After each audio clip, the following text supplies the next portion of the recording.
Ngaruh Sekutari Abang, Kesyabati, Satu Boyong. Aku jeruk ngombe jeruk. Lah iya. Ora ono apa-apa kowe. Kowe ngobong rum Sekutari. Sadi roh matine ta. Mati apa urung? Lho mateni wong. Kowe iki edan. Kowe iki waras ta ora? Do kare karo kowe. Aku iki yo ora waras. Padha wae ora waras. Wong sing ngopo aku karo kowe ngono kok. Lah iya kudune lah mangajo mlayu dhisik. Digoleki batange Sadi. Kowe yo mlayu. Mlayu. Yo padha karo aku. Ngene lho, Pak. Kudune rum Sekutari kok apa? Resya cipok. Iya. Lah sing wani sinten geni? Sadi ben. Nah, lah kula niku dereng sempet kok mlayu sisi. Pripun iki Pak kowe ora ngerti. Dununge Sadi ning iki Ora ngerti. Nggih. Aku bakal nyebar surat kabar palsu. Niku sing konteni geni sik. Mengirim. Jenengan aja nyebar Kabar. surat kabar palsu. iya. Carane piye? Carane nggawe layang. Layang Nah, mengko didereke dalan-dalan Sadi ira mergo seneng karo siap. sing isine layang. Taman Konstantinopel. Tanda tangane Nggih. ya mergo Resia ing sajrone Taman Konstantinopel. Nek Sadi ketok isih roh layang iki. Lah Taman Konstantinopel ira taman larangan. Nggih. Mengko buar cewakel. Soale Sadi Pidonopati. Aku ndek layang kok. Sampane ngeseni Wis tak layang. pikir. Nggih. Pinter pancen tiyang niku kan boten enten. Pikirane pitutur menungso kejawi sampeyan Niku aku bat ompon iki. Nggih. Nganti rambute brondol niku karo kakang mikir. Waca Taman Konstantinopel. Wah, niki cocok. Resia mapan jroning sajroning Taman Konstantinopel. Marang sapa kang kepengin ketemu kudu lumebu jroning Taman Konstantinopel. Layang tinggal ayo tinggal di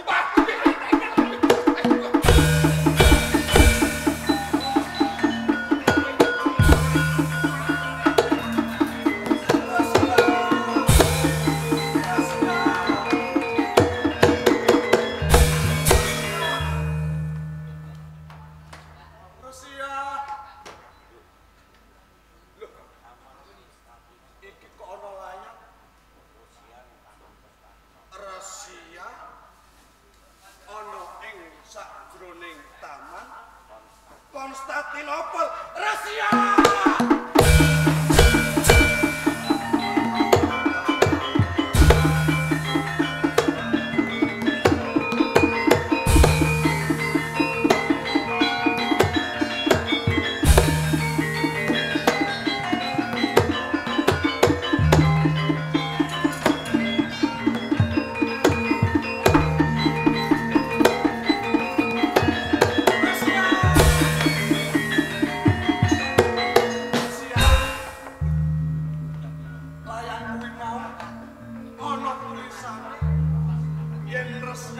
Taman Konstantinopel. Nanging iki kok ora ono. Rusia. Ya, Rusia.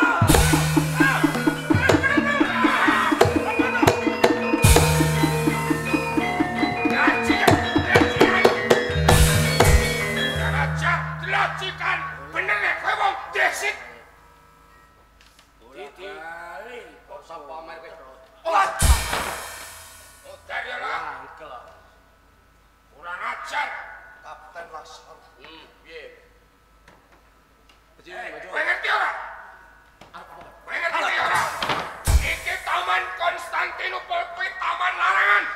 Marang sapa wae wong lanang ora kena mlebu kok kritikan. Oh, kaya lah. Wangkel. Ini Ngomong ya lah. prayoga diaturke dicolok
besok rapate pecatat. Ayo masuk.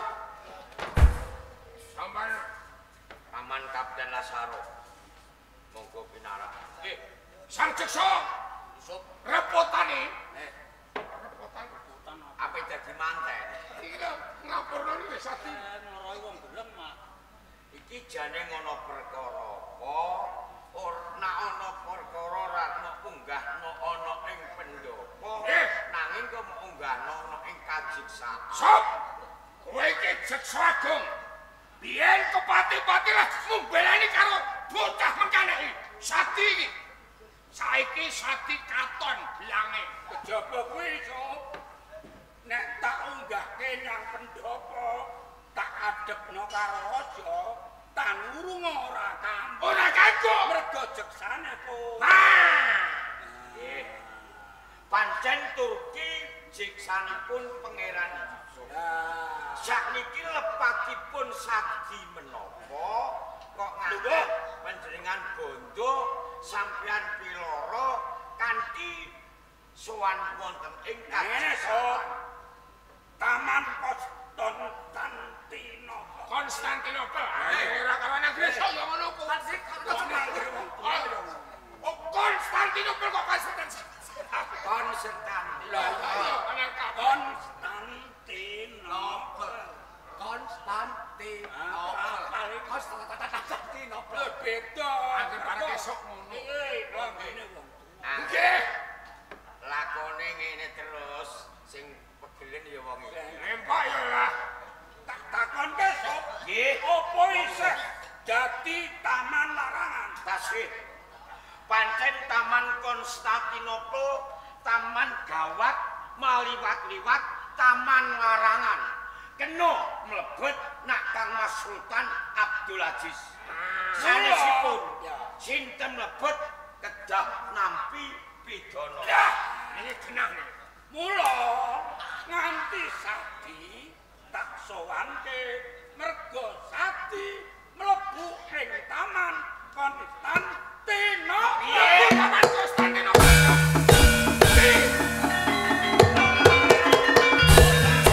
Datang iki mlebu Konstantinopel. Datang iki Sob. Jiksane niki kanggo napa mboten? Kanggo. Ora kanggo sampean nggih pinarak wonten perkara dirembak piye saenipun. Lenggah. Sampeyan tegas. Ya Sob. Apa minimaster? Piye?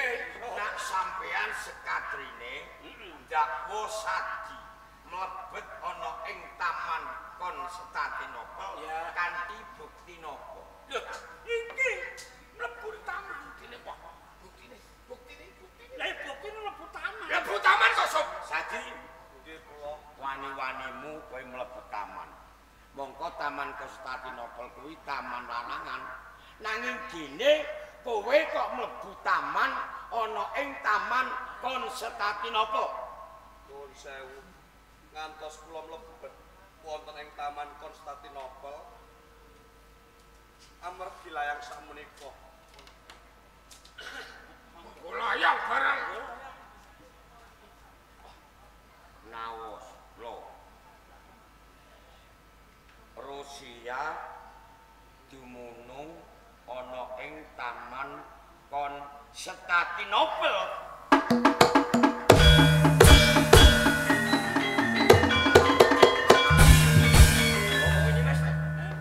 Lajeng sinten ingkang ngripta nawala sing isinipun Rusia dumunung ana ing Taman Konstantinopel.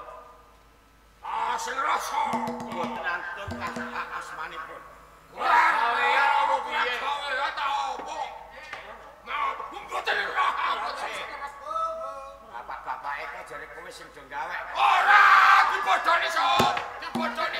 Senengane empuk kowe sing apik tiwangi kowe Sob. Mesti gedeng karo aku. Wong sampeyan ora gawean kok piye kok gawe barang. Paling niku iku gaweane. Gaweane dhewe ya iso Sob. Apa bener kowe kang ngripta nawala isine Rusia dumunung ana ing Taman Jenderal. Lungguh. Yo. Estunipun boten ora. Kok ora? Lah pentok larang kok Jiksane aku apa sampean? Wonse. Jiksane aku apa kowe? Usul kowe. Jiksane aku apa kowe? Meneng. Ngene sob. Pripun? Mergo dhewekne salah. Mergo kanggo pangenteng-enteng awake. Lah, kanggo nutupi. Meneng. Jiksa tak takon. Yo, Sadi Nggih. ana sesambungane apa karo Rusia? Rusia samne ku katresnan kula. Kowe tresna karo Rusia. Menika Lah ngono sing ngrepto iki kowe. Pun buat Meneng. Nggih. buatan kula. Kapten Lasaro. Nah ngono putusi dhewe perkara iki. Wah, boten jeksa. Yo. Bapak Minimaster. Piye? Manut ngendikanipun Sadi. Yen perkawis Rusia piyambakipun tresna. Nanging nek ngripta Nawala sing surasa Rusia dumunung wonten ing taman Konstantinopel. Niki mboten. Lajeng sinten ingkang ngripta Nawala surasa Rusia dumunung ana ing taman Konstantinopel. Jadi iku ora ana tak. Mboten enten tapak asmane. Yus, Sak ngoten sampean. Ora. Estu Ora. boten Lah goro. ngono iku kanggo apa ora ngerti. Nggih boten kanggo. Perkara iso diadali kanthi dalan surat. Nak ana jenenge iki jenenge surat judul ora kanggo apa kowe sing nulis. Nek perkara layang.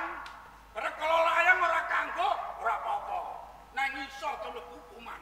Mergo mlebu ing taman. Nggih mangke riyen enggak. Sampean boten rumaos nggih. Kak, Lah Kakang Jenderal. lha aku ki kurang gawe atau biasa. Kalau mongso gawe Wah, tak apa ora. Jenderal ora. apa? Kapten ya ora. Boten ah. Ya. Nak ngono surat ora ono sing ngakoni sapa kang ngripta. Aku ora iso mutusi, ora iso paring pidana karo Sadi. Ora iso pidana. Perkara surat Nawala. Lah saiki nek mlebu taman lah. Nah, niki. Yo. Iki mergo Taman Konstantinopel, Taman Larangan. Sapa wae sing mlebu ana ing Taman Konstantinopel kudu nampa pidana. Apa bener Sadi mlebu ning Taman Konstantinopel? Bener. Takoni. Sadi Nggih, kula bener kowe mlebu Taman Konstantinopel. menika leres. Pidana wae Didi. Mati kowe. Aku takon meneh Bapak Minimaster. Ya. Saklebetipun Sadi wantun mlebet wonten ing Taman Konstantinopel. Sinten ingkang nyepeng Sadi sing saklebetipun Taman Konstantinopel? Aku Kula. Sampean. iya.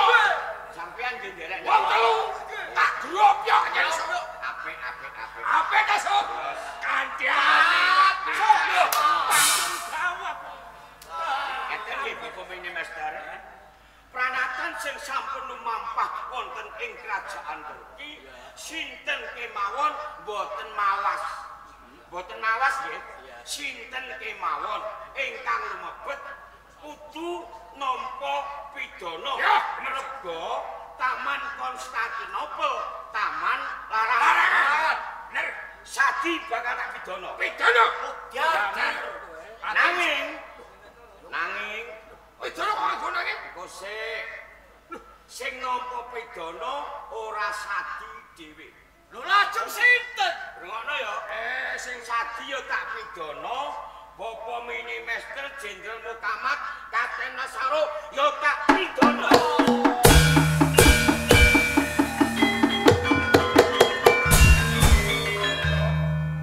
Kowe ki wong pinter. Kowe ki biyen di sekolahke kowe duwe titel. Lah kok goblok melawan iki. Goblok. Lho nek aku goblok, luwih goblok kowe. Lho kok goblok aku? Saiki pranatan sing lumaku. Taman Konstantinopel, Taman Larangan. Larangan. Sapa mlebu? Mlebu. Nampa. Napa pidana? Kowe mlebu apa ora?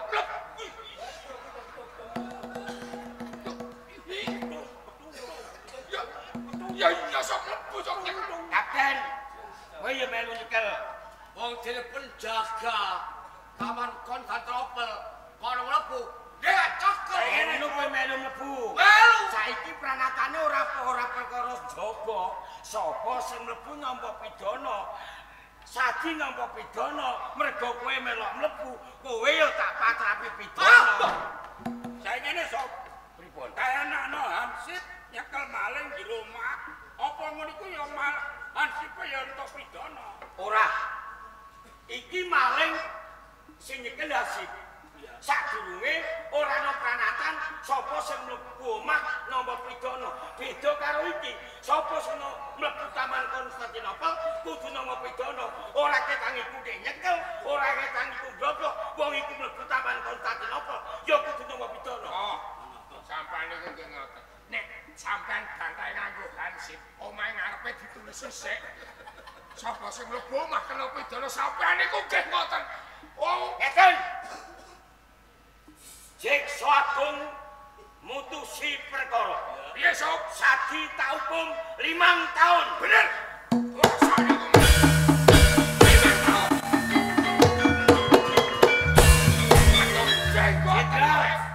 Menunggu 10%, 100 nak karo 5 isih pira? Isih 95. 95 tak domong 3 kanggo pidanamu wong 3.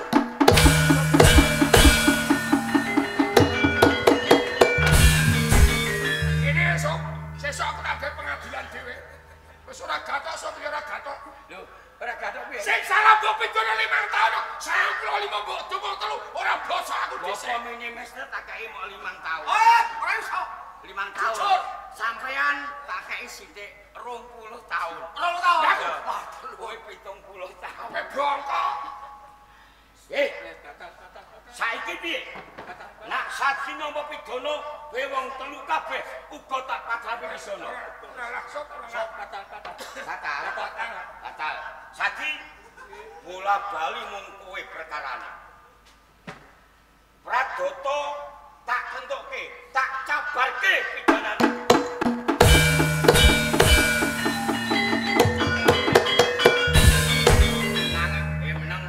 Menang. Regeten aku. Lho sing dikuwasake apa kowe? Iya sop. Nak kowe mateni Sadi, luwih becik tak pateni. Iya sop. Iya sop. Sadi. Aja seneng atimu. Bola bali kowe tak bela. Nanging perkara iki aku ndek penjaluk karo kowe. Waton kowe bisa pidana bakal tak ilang. Aku njaluk kowe tumapak ning kerajaan pikir. Bedolen gendera pikir.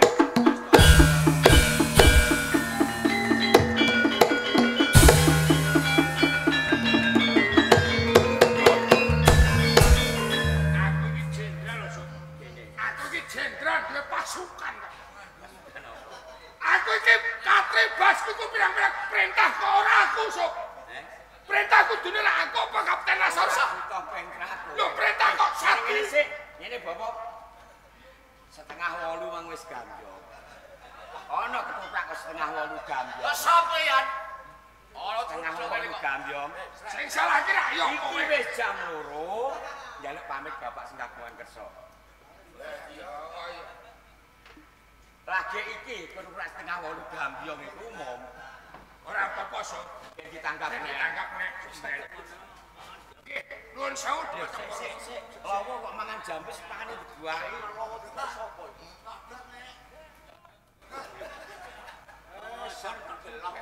Cekak foto. Monggo. Nggih, makaten kalau wau cariyos pamundutanipun para kadang-kadang kula lan para pendarat wabil khusus datang Bapak Sokul Kadsat. Sarene sampun wonten paripurnaipun cariyos. Kula minangka wakil Prikanta Saputra Budaya nyuwun pamit akhir kalam. Wassalamualaikum warahmatullahi wabarakatuh.